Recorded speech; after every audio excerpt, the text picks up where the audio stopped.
Hey, my name is Steve. Welcome back to my channel. In this video, I will cover the 2019 Mathematics Extension 1 past paper in Session 2, question 12. Okay, so here is the first question in question 12.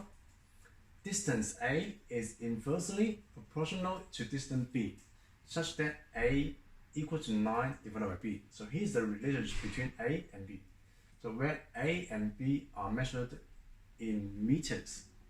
The two distances vary with respect to time. Distance B is increasing at a rate of 0.2 meters per second. So the question is, what is the value of dA over dt? So we do the first derivative of A with respect to t, where A equal to 12. So we have the function of A equals to 9 divided by 8, which means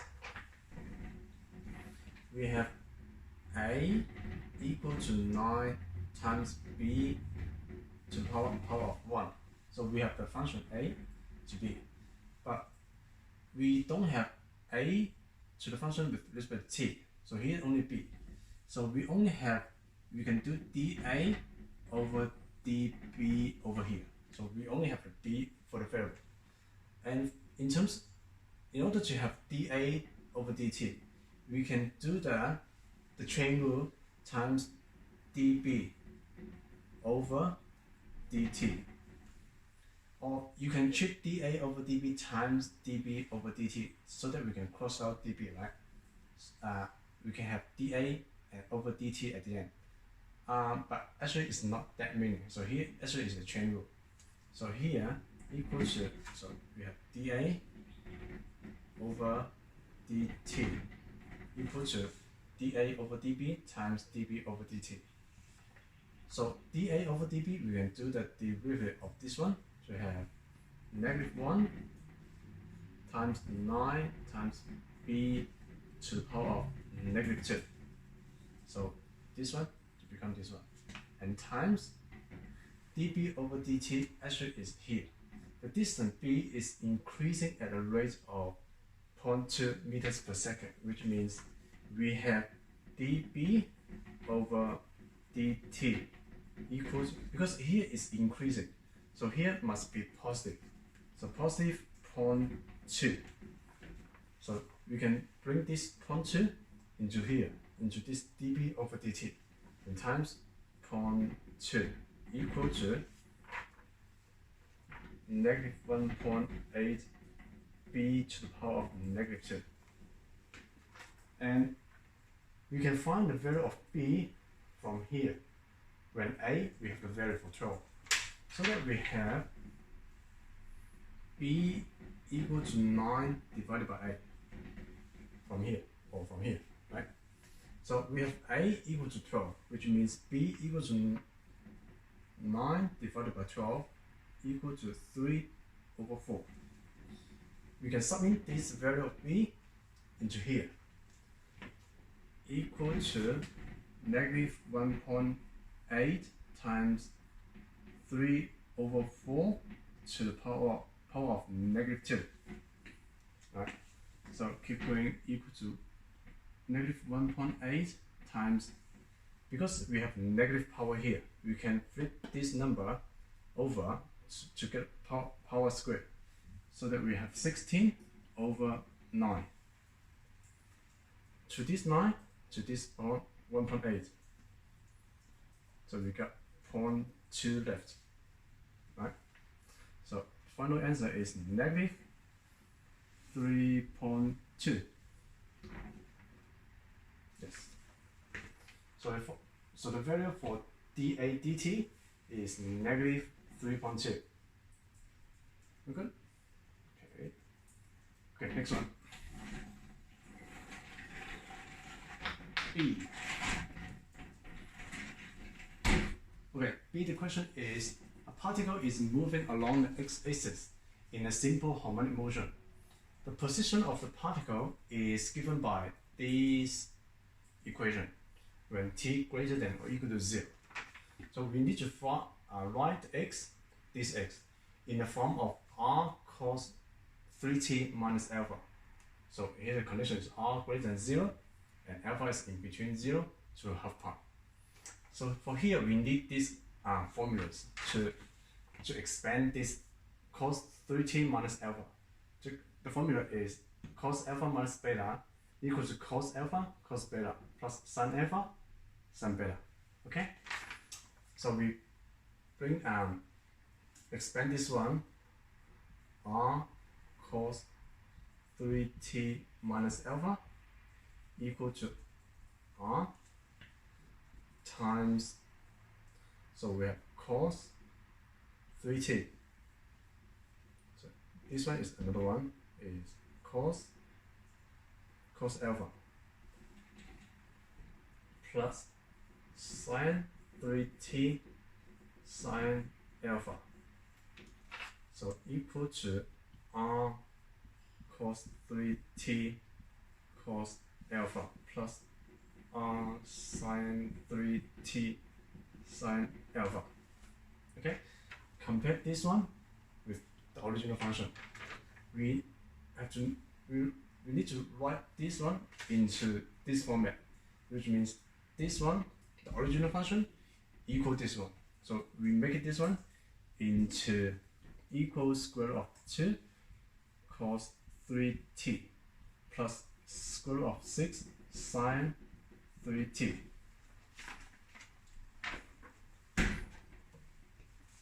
Okay, we compare this line and this line. So we have cos 3t, which means r cos alpha equal to square root of 2. Right? The same thing to here. So we have sin 3t, which means r sin alpha equal to square root of 6. So that we have two equations of, first one is r cos alpha equal to square root of 2. The other one is here is r sin times sin alpha equal to square root of 6. Right? So here, from these two equations, you can find the value of r and alpha.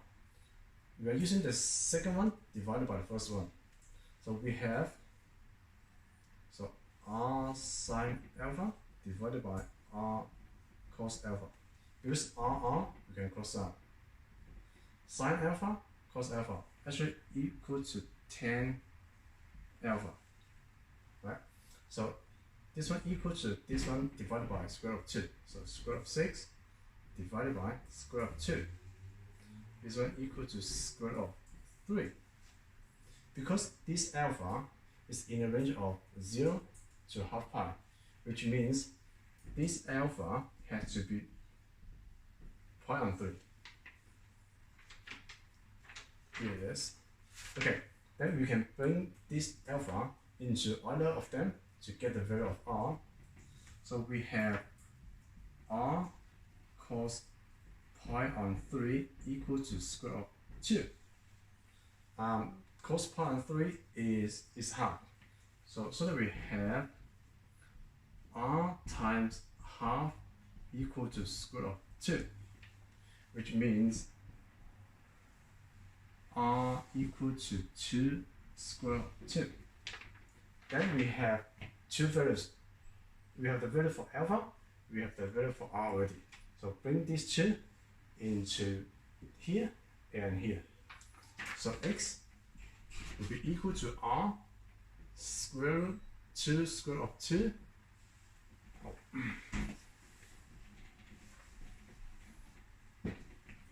Okay. X equal to, so r is 2 square root of 2 cos 3t minus alpha. Alpha equal to pi on 3 minus pi on 3. Done. Okay.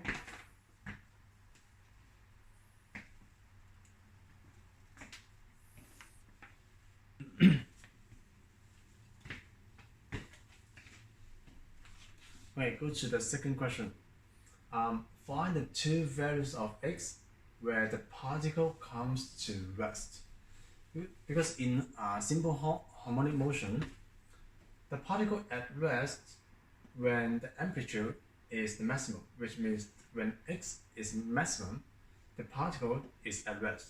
So the particle is at rest at this point and at this point as well. So for here, the x can be the maximum when cos 3t minus pi on 3 is maximum. So when x, the maximum, equal to, the maximum here is 1, which means x, the maximum for x is 2 square root of 2. So the condition is when cos 3t minus pi on 3 equal to 1. Right? The same thing for the minimum, when this part is minimum, x is minimum. So the minimum for x equal to, because the minimum for cos is -1, so the x is minimum is -2 square root of 2, where when cos 3t minus pi on 3 equal to -1. Okay, so here's the two value for the x when the particle comes to rest. One is the minimum, one is the maximum. Okay. Right, next one.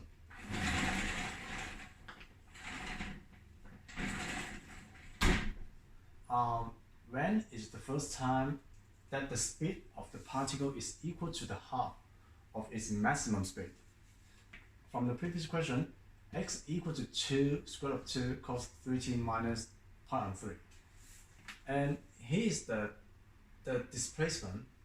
The speed is the derivative of the displacement. So we do the derivative of x with respect to t, equal to 2 square root of 2 times cos to become negative sign. So we have a negative sign, sine 3t minus pi on 3.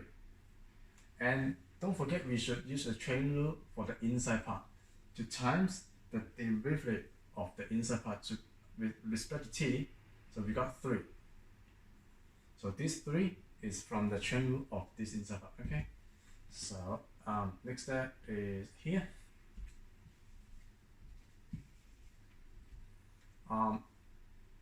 2 square root of 2, -1, 3 times all together we got -6 square root of 2 sine 3t minus pi on 3. Okay. So the maximum speed is when this one choose -1, because here is negative. So here is minimum, then v is maximum.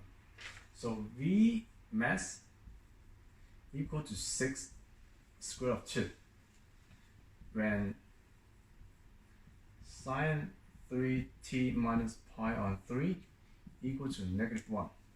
Okay, so negative times -1 to become positive, the maximum speed.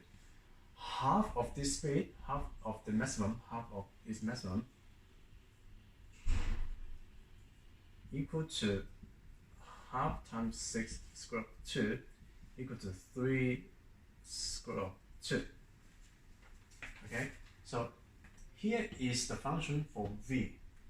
We want the v equal to 3 square root of 2, so we have -6 square root of 2 sine 3t minus pi on 3 equal to 3 square root of 2. Square root of 2, we can cross out. 3 on 6, we got 2, right? So we have -2 sine 3t minus pi on 3 equal to, we got 1 here. So okay, right here. So we have sine 3t minus pi on 3 equal to 1 divided by negative 2. So we got negative half. Negative half. So for harmonic motion, simple harmonic motion,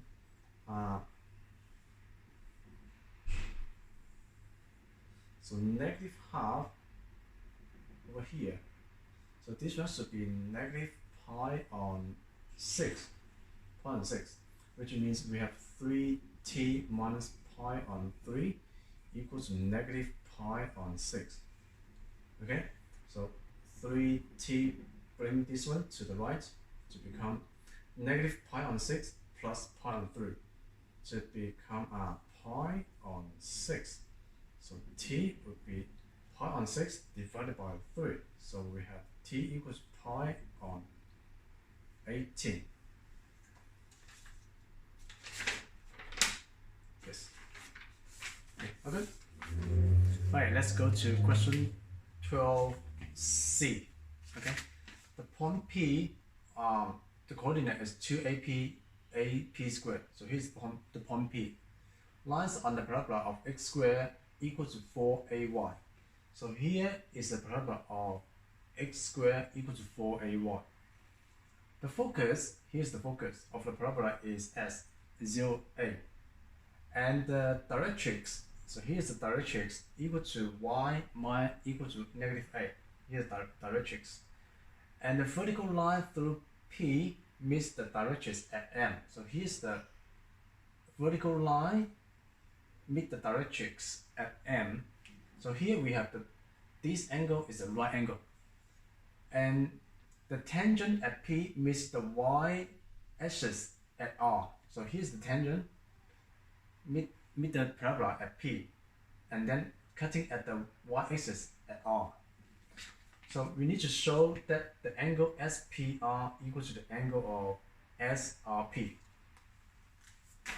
So which means the angle at SPR. So we need to prove this angle equal to the angle SRP. We need to prove this triangle are equal. So in the triangle of SRP, this triangle, if these two angles are the same, which means the length of SP should equal to SR, right? And also, any points on the parabola have the same distance to the focus and to the directrix, which means SP equal to PM. Right? So we have the distance PM equal to this part plus this part. So this part is AP squared.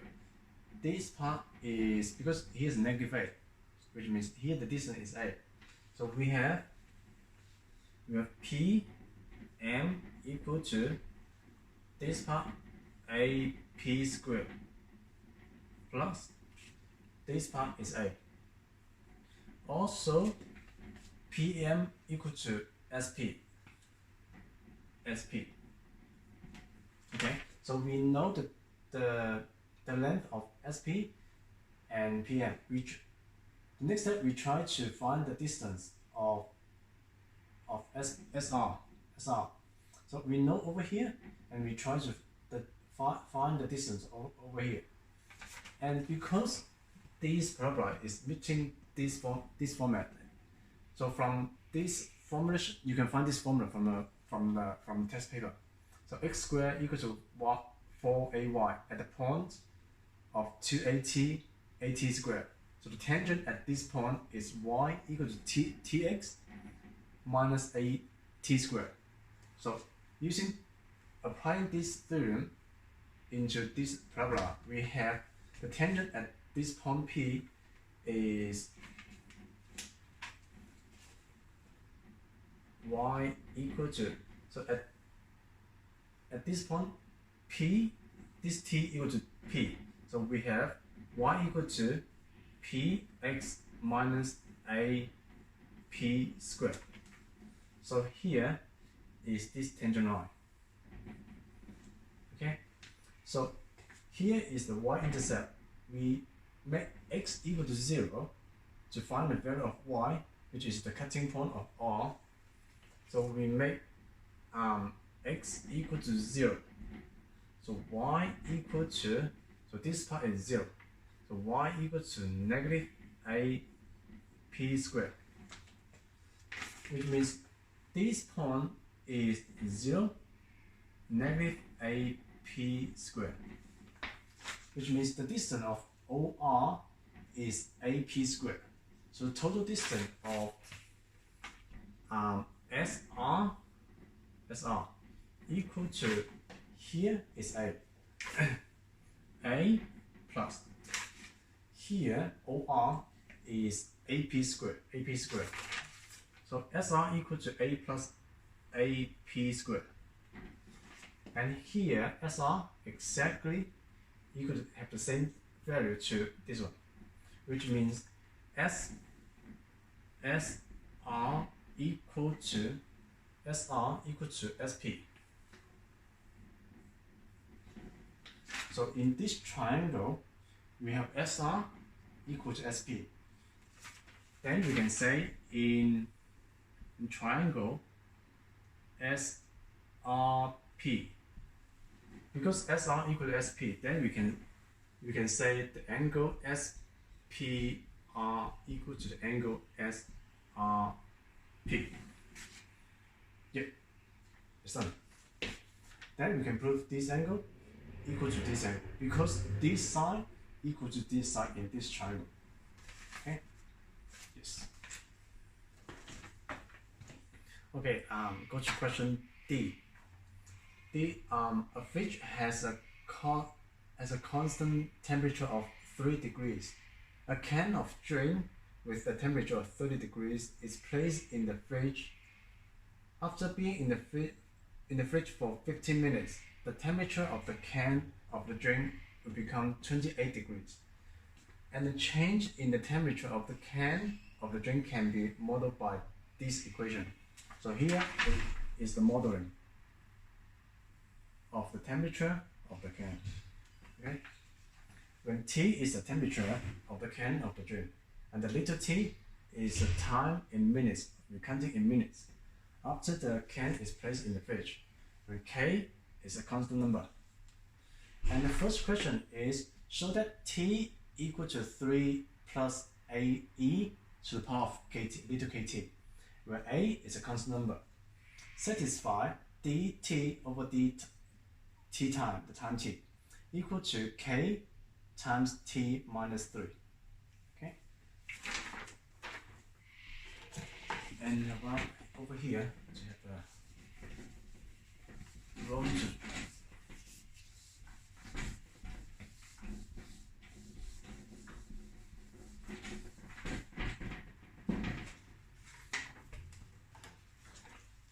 Is KT.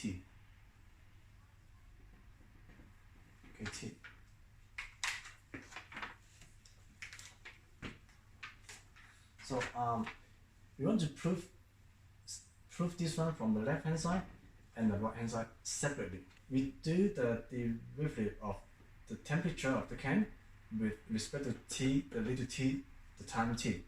So we have the left hand side equal to d capital T over d little t, equal to this 3 becomes 0. This A, we keep the A. We using a chain rule to this kt to have k into the front, and then times e to the power of kt. Okay, so it become a k e to the power of kt. So here is the left hand side, and for the right hand side, we submit this t into here. So we have k, bring this ot, the whole thing to t into here to have 3 plus a to the power a times e to the power of kt minus 3. So 3, negative 3, you can cross out this 3. So eventually we have k times this term to become a k e to the power of kt.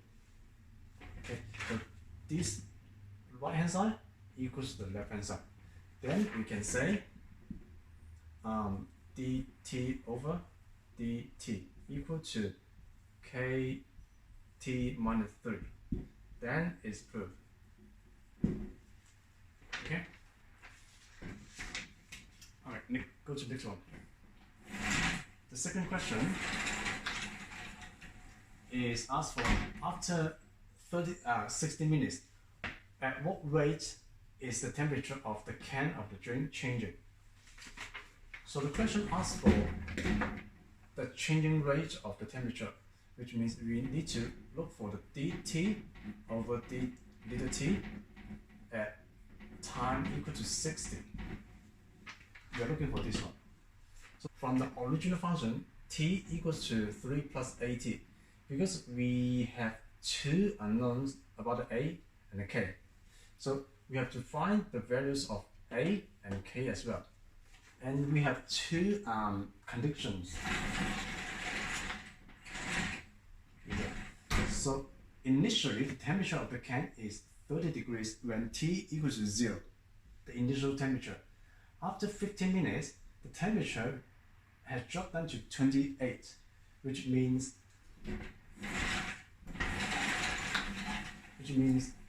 when t equals to 0, this temperature should be 30. When this time t equal to 15, this temperature become 28. So we have when t equal to 0, the temperature becomes 3 plus a e to the power of k times 0. So e to the power of k0, this one becomes 1. So equal to 3 plus a equal to the initial temperature is 30, which means we have a equal to 27 from here. So a equal to 30 minus 3. And the second condition is when t equal to 15, t equal to 3 plus, then we can use this a. We can use a. The a is confirmed, right? 27 e to the power of k times 15 is 28. So which means when the time is 15, after 15 minutes, the temperature of the can has dropped down to 28. Then we can find the value of k from this equation. From where we can rearrange to 27 e k times 15 equal to 25, and e k 15 equal to 25 over 27. Okay, and k, so here's 15k equal to ln of 25 over 27. Keep going, k equal to 1 over 15 times ln 25 over 27. Okay, use your calculator to find the value of this one. Will roughly equal to negative 0.00513. Then we can find the value. We have the value of k and we have the value of a as well. Then the function for t will become 3 plus 27 e negative 0.00513 times t, and the dt over dt. From the previous question we have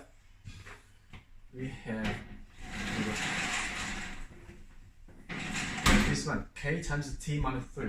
You can use this one directly. So it will be k will be using this number, negative 0.00513 times t minus 3. Actually, we just have this one. Have a, we have the a. 27 e to the power of negative 0.00513 times the time at 60. So here's at t equal to 60 times 60.